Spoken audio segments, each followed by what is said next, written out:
Hey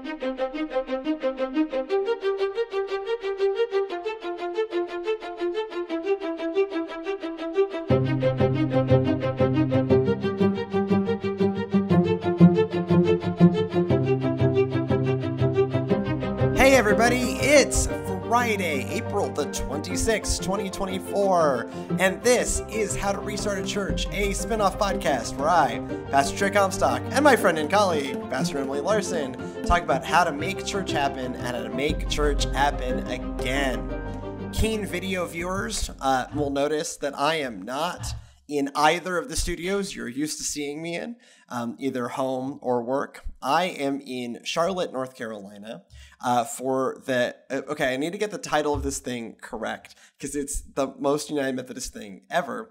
I am at the 2020 General Conference being held in 2024.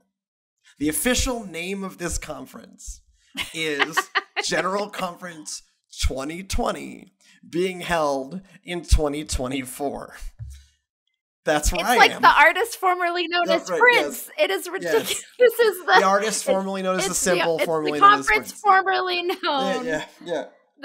Yeah. Formerly known as the General Conference of 2020. This is, but officially, right? Like when, Bishop Bickerton stood up and I declare the 2020 General Conference being held in 2024, now in session. And it's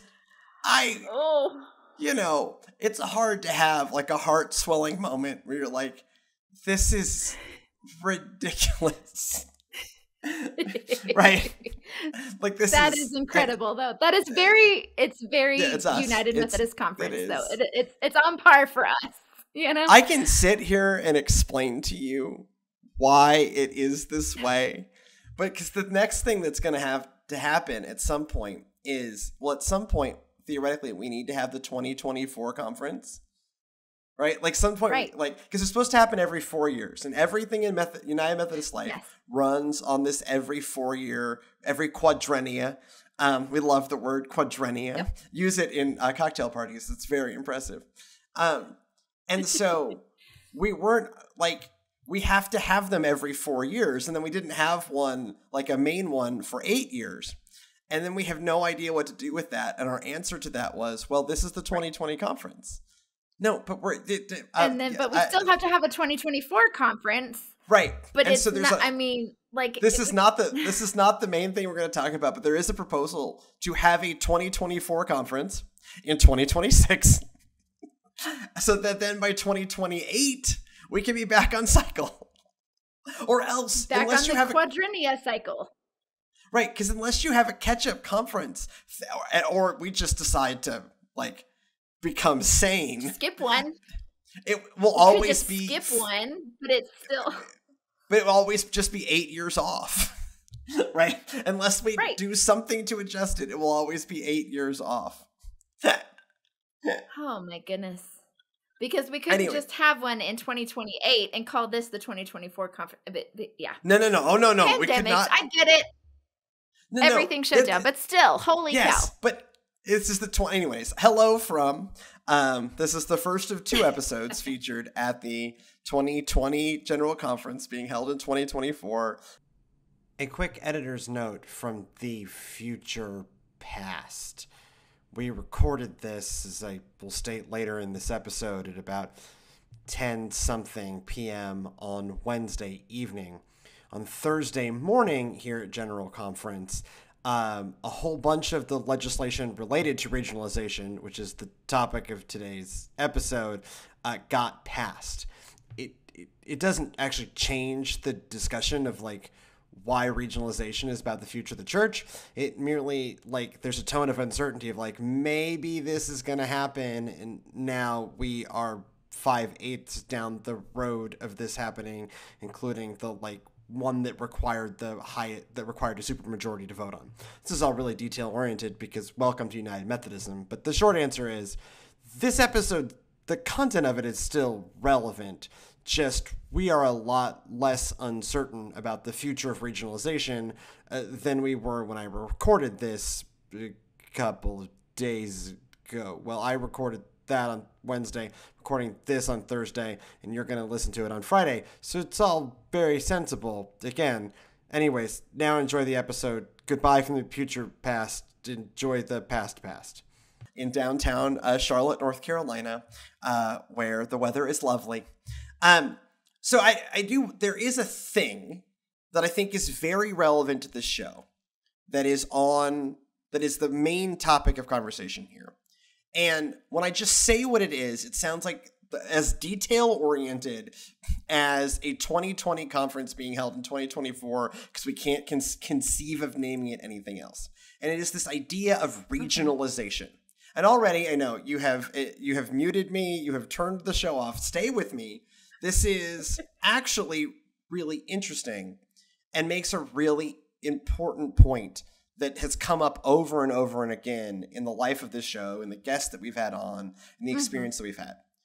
So right now, the concept of the United Methodist Church is we are run off of one book, the Book of Discipline. And that Book of Discipline theoretically applies across the entire denomination, and our denomination is in 150 countries. Right, we are a truly worldwide international denomination. We are not like a U.S. branch of Methodism. We are We are like based in the U.S., which is part of what we're going to talk about in this. But we are an international denomination, with actually like at some point in the next decade, the majority of our members will be outside of the United States, particularly in Africa and the Philippines. So, yep, I mean it's huge. So right now we have this one book of discipline, but at some point we realized, well, a lot of the realities for U.S. churches are not the realities for African churches, and Filipino churches. And so we gave like the Filipino churches and the African churches, we call them the central conferences. You really don't need to know that fact. But they are called the central conferences, which is, anyways, it's a whole other problem. But they would have like some freedom to adjust like education requirements for ministry. It didn't make sense for like I had to have, you and I had for being United Methodist pastors in the United States, we had to have 7 years of university education to get here, right? A 4-year undergrad and a 3-year master's.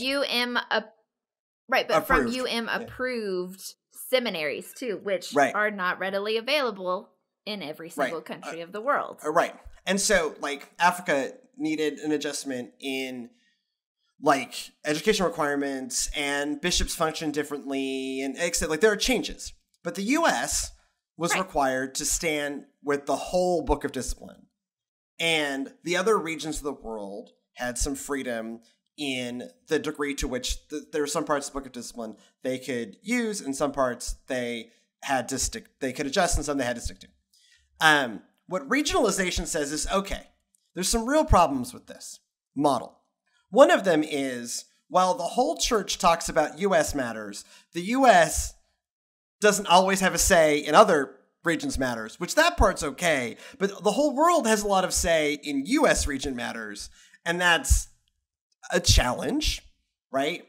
The other part of it is, like, it lets only some parts of the church be contextual, and other parts of the church, the U.S., cannot adapt the discipline to be their rules of operation to be contextual to the U.S. in 2024, even though we're kind of living in 2020 at the moment.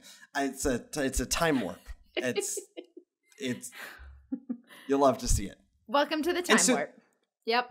So this thing that, because it's United Methodism, so it has to have some like super nerdy and political sciencey sounding name. We name our key theological discernment tool the quadrilateral. This brought to you by the people who brought you the quadrilateral and brought you the Book of Discipline. Now we give you regionalization. God bless them. It is. We're very good at methods for naming things. It's why we're Methodist. I mean, they made fun of us for it. It's how we got our name. it is what it is. Yeah. I mean, we have methods for things and methods for deciding things like general conferences, which you are at right now. But yeah, so regionalization is.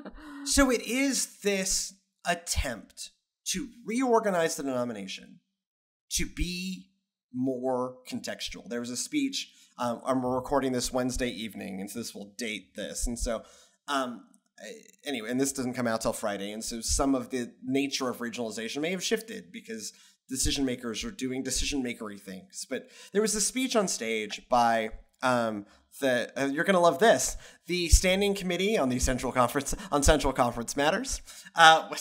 Anyways, and it was this wonderful presentation where all these people from around the world stood up and say, I trust, like a American person would say, I can't tell you how to run Africa. I trust you to understand ministry in Africa. Please trust me to understand ministry in the United States. And then the African delegate would say, like, I trust you to know what America is. Please trust me to know Africa. And they had someone from Europe and someone from the Philippines. And so it was this whole like, hey, let's make the point that let us remain united because that's a value.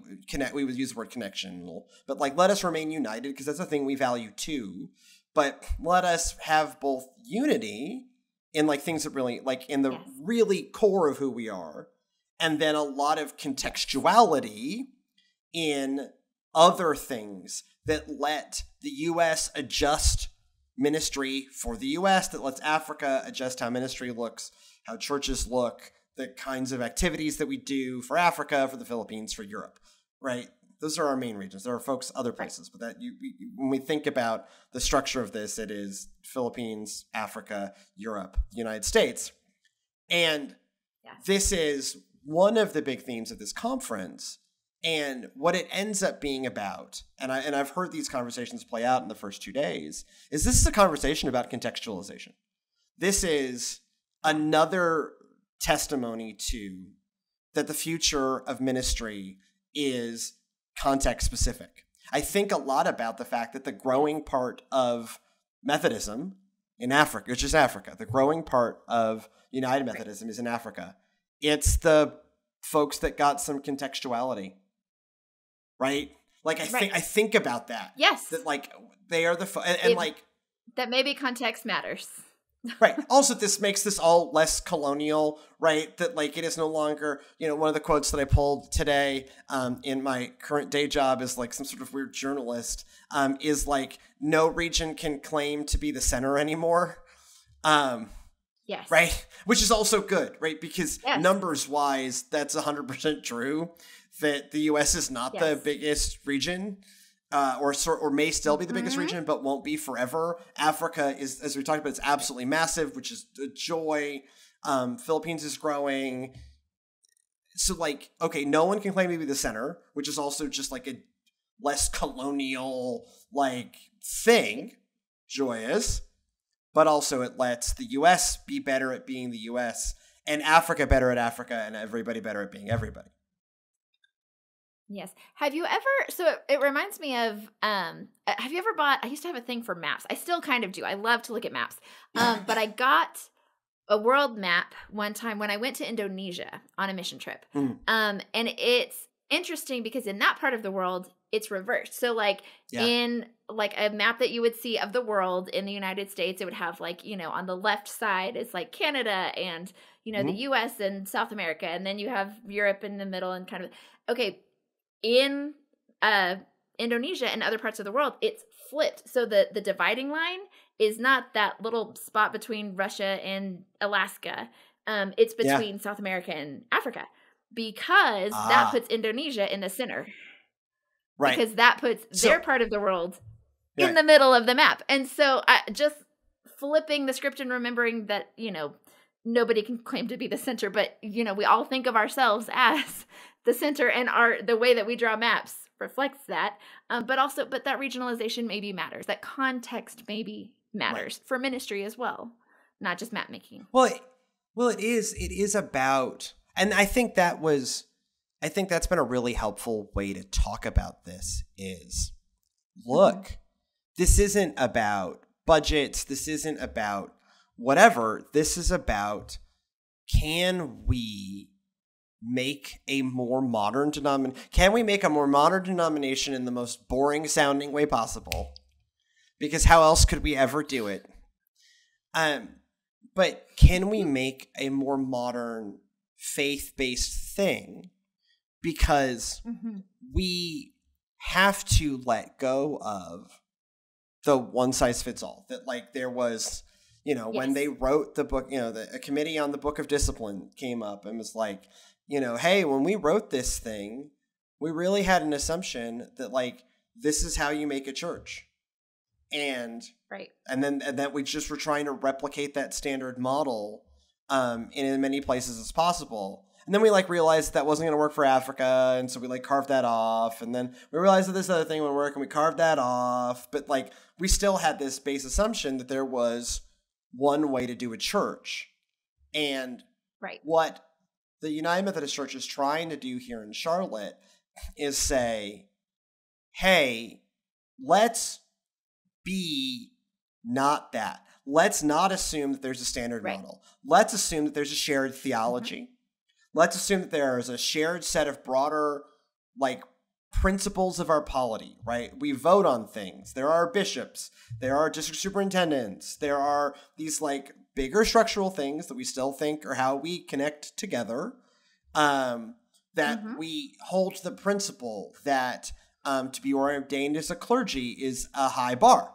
Now, what does a high bar mean in your context versus what does a high bar mean in this context? But that it is not a thing of a moment, but a journey of, action and discernment. Okay, cool. That's a thing that unites us. The particularities of that, right? How are we, we don't have the seminary infrastructure for that. It really is an argument for a more modern expression of Christianity that understands better what we should have always known, is that, hey, the context matters. Turns out. Right.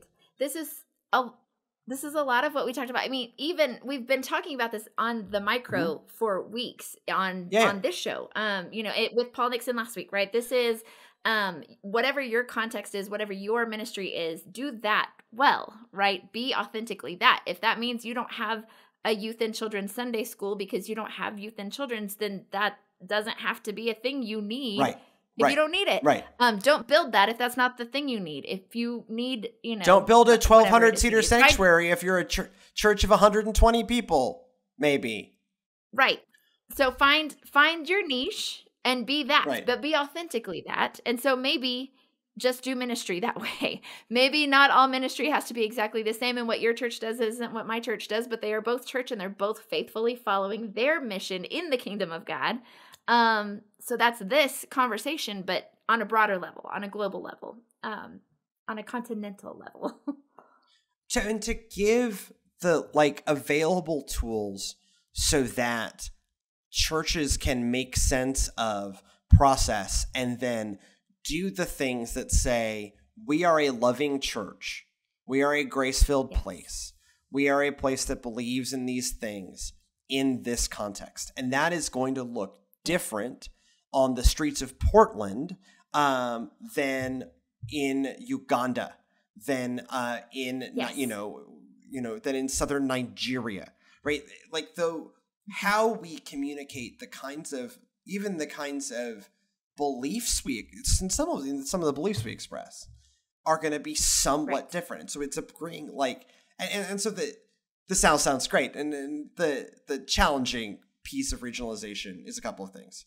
One is, okay, what is shared and mandatory versus what is devolved and contextual?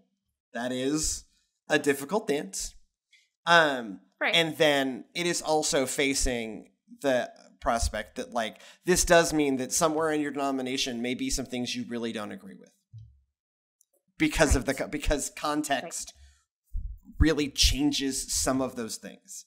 And for some folks, I think that's easier to wrap your head around than others. What I often say is there are 1,000 things happening in the United Methodist Church right now that I disagree with. What's 3 more things? Right, because it's just, we are deliberately a diverse body. Yes. Well, so I had this conversation with one of my teenagers today, actually. So she came from Santa Fe, Texas, the Santa Fe that had a school shooting several years back. And so she came from a school with a lot of metal detectors and a lot of rules about not being able to take, nail files into school. Well, when she moved here to Amarillo, she ended up going to a school where the mascot was the Rebels. Oh gosh. And there is a literal cannon, not a working one, but there's a cannon. I mean, Texas A&M has a literal working cannon. Right, but like in the hallway of the school. Oh, so like my gosh. Not just no metal detectors, but like it's in the school. Like there's a cannon and it's a thing. And the Rebels has, it's like a cowboy looking thing with like, 6 shooters and like it's a whole thing. So yeah. Like context, very different. Both schools in Texas, both high schools in Texas, but your region, your context, your history, your story is different. And so context matters. And so just looking at that microcosm of Texas high schools, like think about how much different things are between churches, between, the Philippines, between Europe, between Africa, between Texas, between the United States, between different states in the United States, even. Yeah. We have different regions here. Context matters there as well. I imagine churches in California and New York don't operate identically. But if they had the freedom, if they had some regionalization, if they had the freedom to do contextual ministry, then if we didn't limit God and put God in a box, then perhaps we could allow some real growth, some real kingdom building, some real change, because turns out context matters.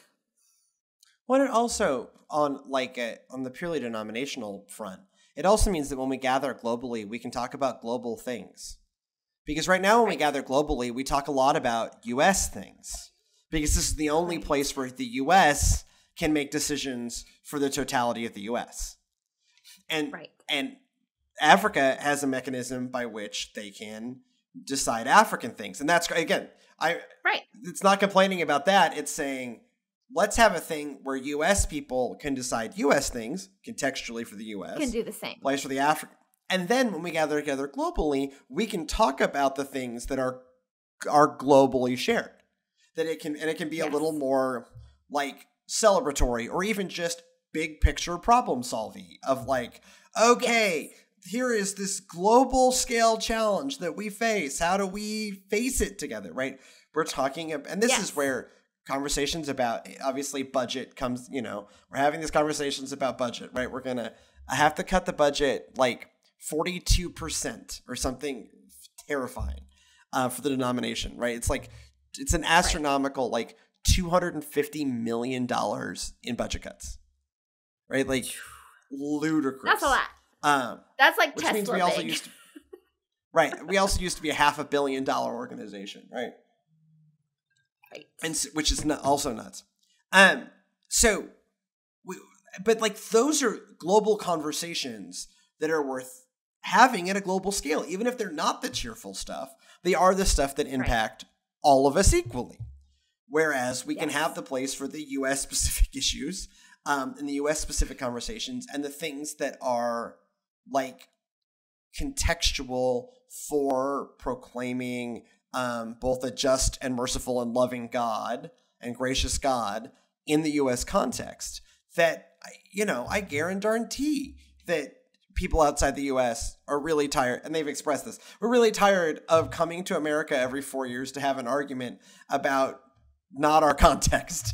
And we go, yeah, word. Yeah, sorry, man. Yeah, it's awful. Let's maybe fix that already. We can get back to the business at hand. And that's where this is a conversation about the future of the church. Like I was kind of resistant to talking about General Conference because I'm caught up in the cut and thrust of like, political communications at the moment. And so I am, too in it. But I put out in my day job as a pseudo journalist. I put out like a summary of a couple of speeches, and if I can find it fast enough, I'm reading my own stuff, but that's how this goes. Okay. The big picture of the past two presentations, the General Book of Discipline and the Pathway to Our Next Expression. Ugh. God, we name things. They both work to frame regionalization and the changes that we will spend the rest of this conference working on in a rhetoric of trust and understanding that we can't go back to how things are, and in a theology of broadening without letting go of John Wesley's Catholic spirit. We need to change, and we still need each other. We need to change how we operate and talk to each other, while also need to remain a united church. Right? That this is a conversation about the future. Yes. Well, and as we look to that future, this is ongoing. This is a 2-week conference. So by the time this airs, more things will have happened. But perhaps we should link at least some clips of or some posts of in the show notes, if we can, to just a few of the relevant things as they start to unfold. Yes. Yeah. So there's a couple of great write-ups on like regionalization and what it means. Yeah. So I'll put those in the show notes if you want a little more reading. This is all super ongoing. We're super early. If you want to put it like where we are in the process as of tonight is like now all this stuff is we've had the like motivational sessions where we're all together and like, let's get motivated about the thing we're doing. We heard from some bishops. We heard from some amazing young people. We're going to hear from some laity tomorrow. And then starting tomorrow, we'll begin the work of committees. And so this is all modeled on the United States Congress.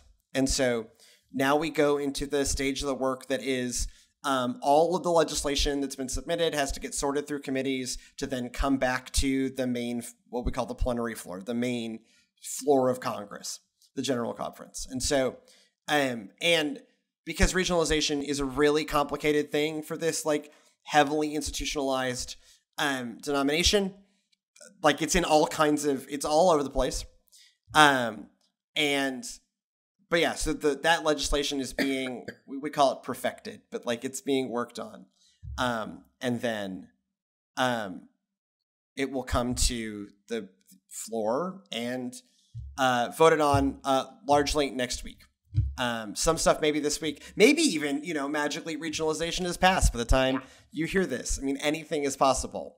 But that's why I didn't want to have this like, this isn't, I am arguing for regionalization, but I wanted to make this about like, okay, why is this like a really interesting forward-looking, why is this just not like weird denominational politics? It is actually a weirdly institutional denomination trying to have a really healthy conversation about what it means to be modern Christianity. If you have thoughts about the future, not just the United Methodist Church, we just happen to both be United Methodist. I don't need this to be a United Methodist show. I'm also just at United Methodist General Conference. If you have thoughts, email us, thegoodnessofgodpod@gmail.com. It is thegoodnessofgodpod@gmail.com. If you want more of what we do around here, we are still making stuff while I'm here. Facebook.com/ServantsNow, YouTube.com/ServantsNow, ServantsNow.org on the interwebs. The show is made possible by a generous innovators grant by the Texas Annual Conference, United Methodist Church. If you want to support us, like, comment, subscribe, share, give us 5-star reviews on Apple Podcasts. All that stuff helps us be more visible and therefore more sustainable. And go in peace to love and serve the Lord. We'll see you next time.